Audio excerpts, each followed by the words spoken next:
Hola, permítanme darles la más cordial bienvenida a esta primera sesión de nuestro curso sobre herramientas didácticas y educación para la salud.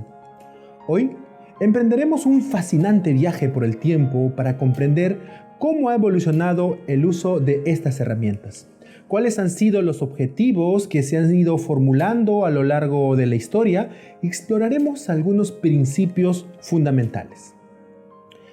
Permítanme transportarlos por un instante a unos 40.000 años atrás, durante el Paleolítico Superior. Imaginen que forman parte de una comunidad nómada, en la que su familia se muda constantemente y nunca permanecen mucho tiempo en un solo lugar. La pregunta clave aquí es, ¿cómo adquirían las habilidades necesarias para sobrevivir en un ambiente tan implacable?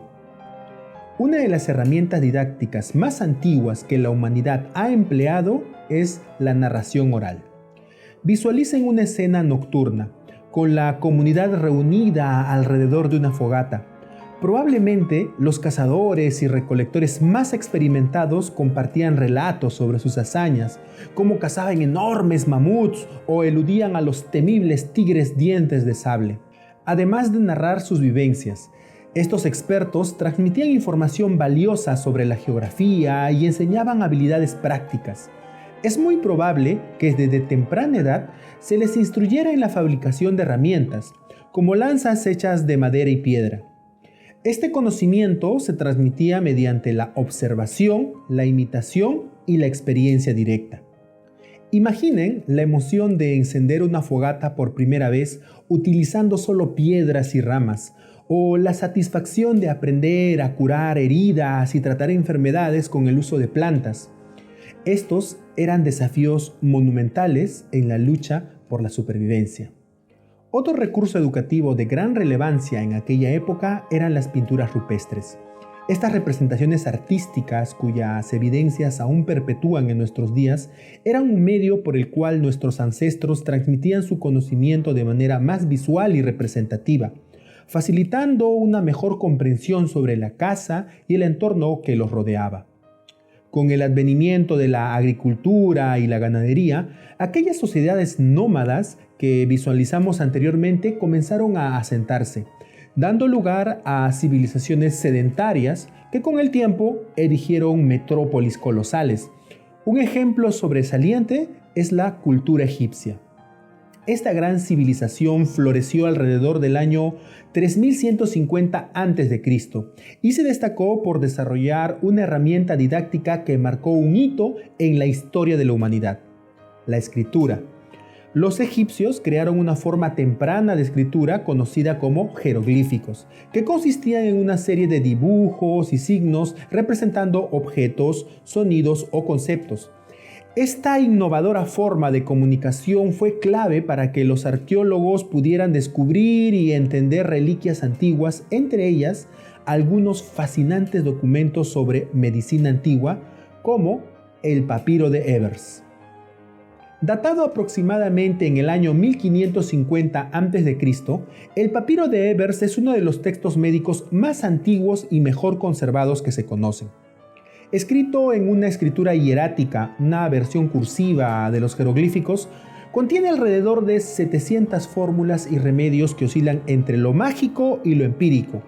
El papiro aborda una diversidad de temas médicos, incluyendo enfermedades mentales como la depresión y la demencia, métodos anticonceptivos, diagnóstico de embarazo, enfermedades intestinales, problemas oculares y de piel, odontología y procedimientos quirúrgicos para tratar abscesos y tumores. Además, contiene teorías sobre la circulación de los fluidos corporales y su relación con la salud, evidenciando un conocimiento médico sorprendentemente avanzado para la época. Sin embargo, el papiro de Ebers no es el único testimonio de la sofisticada medicina egipcia. También existe el papiro de Edwin Smith, que data alrededor del año 1600 a.C. A diferencia del papiro de Ebers, este documento se caracteriza por un enfoque más racional y científico. Es considerado el tratado quirúrgico más antiguo conocido, con especial énfasis en las lesiones traumáticas. Este documento describe 48 casos, incluyendo lesiones, fracturas, heridas, luxaciones y tumores. Y para cada uno detalla el tipo de lesión, el examen del paciente, el diagnóstico, el pronóstico y el tratamiento. Resulta asombroso observar el nivel de detalle y cuidado que los médicos de la antigua civilización egipcia implicaban en su práctica. A medida que avanzamos en nuestra exploración histórica sobre la evolución de las herramientas didácticas, observamos que tras la era de la cultura egipcia surgieron diversas civilizaciones. Estas sociedades se enfrentaron a desafíos monumentales como sequías, inundaciones, terremotos, epidemias y guerras. Muchas desaparecieron o fueron absorbidas por entidades más grandes. Y en esta continua travesía por el tiempo llegamos a la antigua Grecia, que floreció aproximadamente entre los años 1200 y 146 a.C. Es fundamental comprender que en la antigua Grecia la educación era concebida de manera más holística. No se limitaba solo al aprendizaje de la lectura y la escritura, sino que también abarcaba un riguroso entrenamiento físico. Disciplinas como la gimnasia y la lucha libre eran consideradas pilares en la educación de los jóvenes griegos. Este enfoque en el bienestar físico no solo tenía fines competitivos, sino que también estaba intrínsecamente ligado con su concepto de salud. Uno podría preguntarse, ¿qué herramientas didácticas empleaban los antiguos griegos para impartir conocimientos sobre salud? La respuesta revela un grado sorprendente de avance. Un ejemplo emblemático es el Corpus Hippocraticum, una recopilación de textos médicos que cubre una diversidad de temas, desde dieta y nutrición hasta procedimientos quirúrgicos. Escritos en papiros con tintas y derivadas de carbón, pigmentos naturales, estos textos formaron la columna vertebral de la educación médica en la antigua Grecia. Aunque se atribuyen a Hipócrates de Cos, es probable que la colección haya sido enriquecida y actualizada por sus discípulos, asegurando así la transmisión de este valioso conocimiento a través de las generaciones. Además de los textos, la antigua Grecia contaba con un abanico de herramientas didácticas adicionales, entre ellas los modelos anatómicos. Desempeñaron un papel significativo en la enseñanza sobre el cuerpo humano. Aunque no alcanzaban la precisión de los modelos actuales, ofrecían suficiente detalle para brindar un conocimiento básico de la anatomía. Tallados en piedra o modelados en arcilla, estos modelos representaban visualmente los distintos sistemas del cuerpo humano. Los médicos griegos, incluidos luminarias como Hipócrates y Galeno, también fueron pioneros en emplear un enfoque empírico en la medicina, basado en la observación y experimentación. Esto incluía la disección de animales e incluso, en contadas ocasiones, disecciones humanas, aunque esta práctica era controversial y poco frecuente. En cuanto a la educación general, las herramientas eran simples pero efectivas. Los estudiantes utilizaban tablillas de cera para practicar escritura y dibujo, permitiendo borrar y reutilizar las tablillas.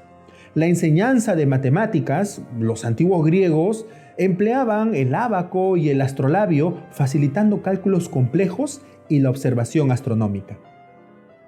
Una herramienta didáctica que ha resistido la prueba del tiempo y que sigue siendo fundamental en la actualidad es el papel.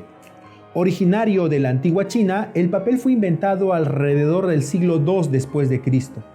Desde entonces ha servido como un pilar en el ámbito de la educación y el aprendizaje, al ofrecer una superficie versátil para la expresión de ideas, conocimientos y reflexiones. A través de los siglos ha fungido como un medio para la escritura, ilustración y comunicación de información, catalizando el progreso en campos como la literatura, la ciencia y más. Ahora, dirijamos un poco nuestra atención a esta antigua civilización. Es muy notable por sus avances en diversas áreas, incluidas la educación. Pero, ¿qué herramientas didácticas específicas se empleaban para educar a los estudiantes en ese entonces? Y de particular interés para nuestro estudio, ¿cómo se utilizaban estas herramientas para impartir conocimiento en el ámbito de la medicina y la salud? Una de las herramientas didácticas más tempranas en la antigua China eran los jia gu wen, o huesos de oráculo. Estos huesos, a menudo de tortugas o bueyes, eran utilizados principalmente para la adivinación. Sin embargo, también servían como un medio para registrar información, incluidas lecciones sobre salud y medicina. Los maestros inscribían caracteres en estos huesos, los cuales eran estudiados por sus estudiantes. Como mencionamos anteriormente, el papel fue uno de los inventos más revolucionarios de la antigua China y se convirtió en un recurso educativo indispensable. Los estudiantes utilizaban el Biji Wen o cuaderno de notas para registrar las lecciones impartidas por sus maestros. A menudo empleando tinta y pincel, estos cuadernos abarcaban temas de salud y medicina, incluidas recetas de hierbas medicinales y técnicas de acupuntura. En la antigua China se consideraba que la salud y la enfermedad estaban intrínsecamente vinculadas al equilibrio de las fuerzas vitales del cuerpo, conocidas como Qi. La acupuntura, una técnica que involucra la inserción de agujas en puntos específicos del cuerpo, se practicaba para restaurar este equilibrio. Los estudiantes registraban en sus cuadernos detalles, ilustraciones y diagramas relacionadas con estas técnicas para facilitar su aprendizaje. Además de los huesos del oráculo y los cuadernos de notas, los estudiantes de medicina se familiarizaban con una variedad de instrumentos médicos como el bisturí chino, empleado en cirugías y autopsias. Estos instrumentos eran valiosas herramientas didácticas, ya que los estudiantes aprendían sobre su uso y la aplicación en la práctica a través de la observación directa. Este enfoque en la experiencia práctica era un componente esencial en la educación de la antigua China, aplicable a áreas tan diversas como la medicina, la filosofía y las artes marciales.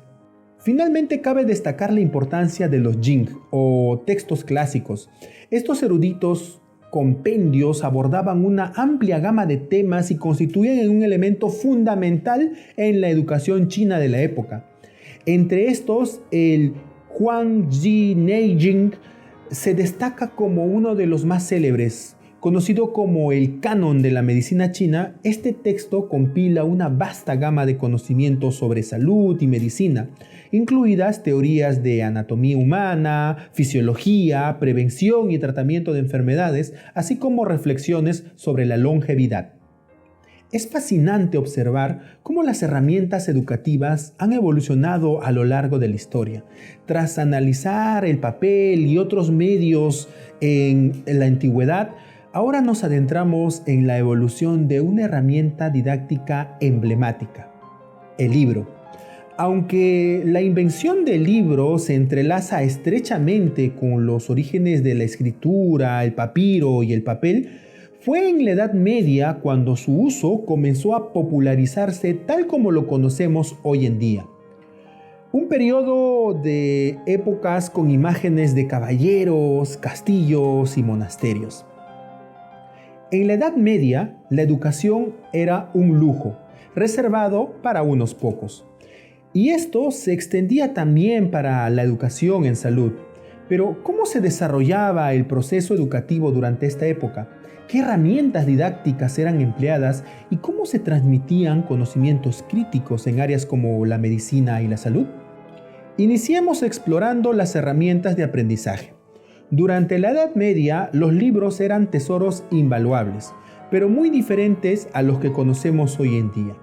Estos consistían en manuscritos iluminados, elaborados meticulosamente a mano con escritura y decoraciones exquisitas por monjes en monasterios.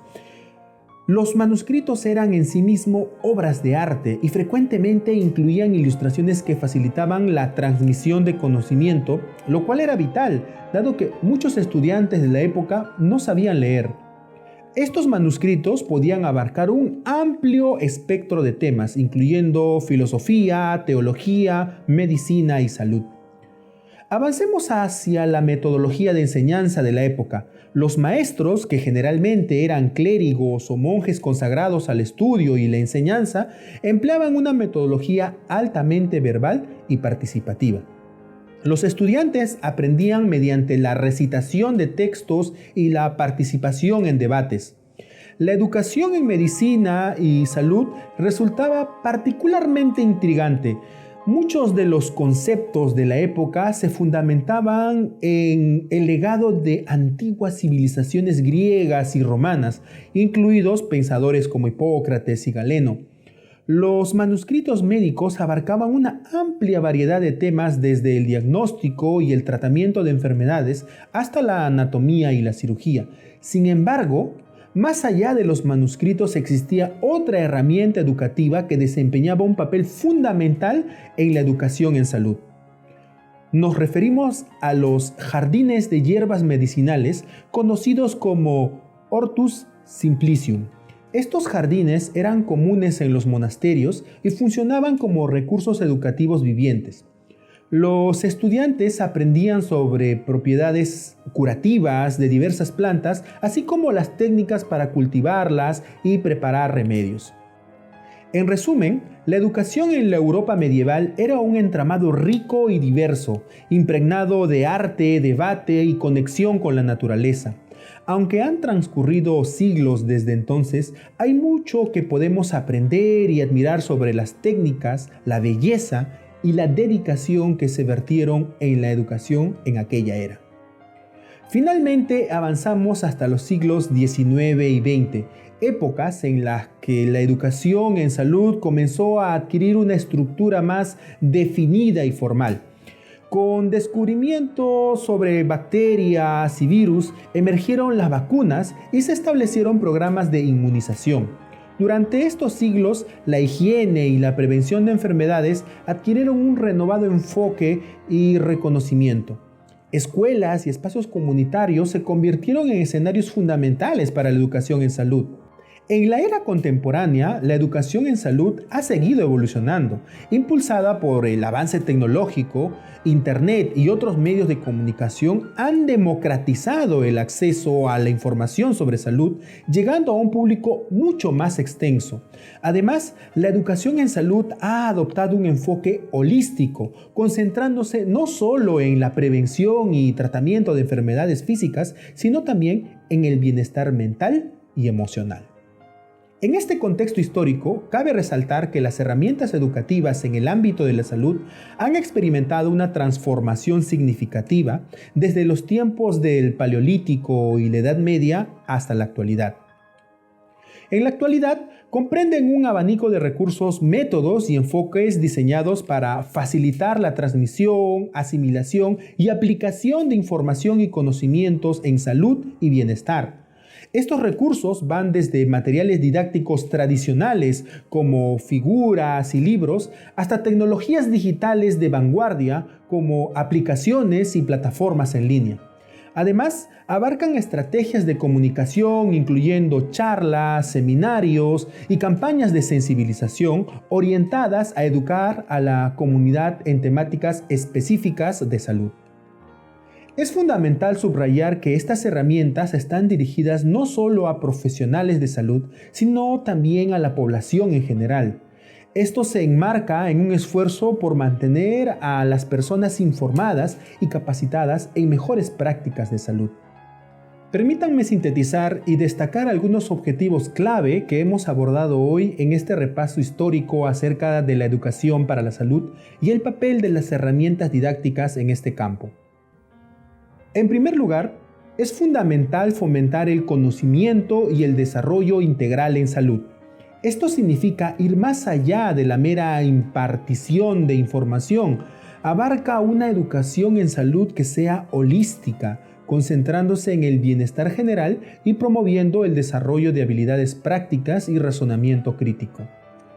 El segundo objetivo es la transmisión y conservación de conocimientos y cultura relacionados con la salud. Esto implica la salvaguarda y transferencia de información sobre prácticas de salud y medicina a través de generaciones. En este aspecto, herramientas didácticas como textos, manuscritos y narraciones orales han sido pilares en la perpetuación de este conocimiento. En tercer lugar, encontramos el desarrollo de habilidades prácticas y experimentales, con un enfoque especial en la enseñanza práctica. Esto es crucial, en particular en campos como la medicina, donde habilidades de observación y experimentación son vitales. Esto engloba también la instrucción mediante práctica directa y el uso de recursos visuales como modelos anatómicos o simulación.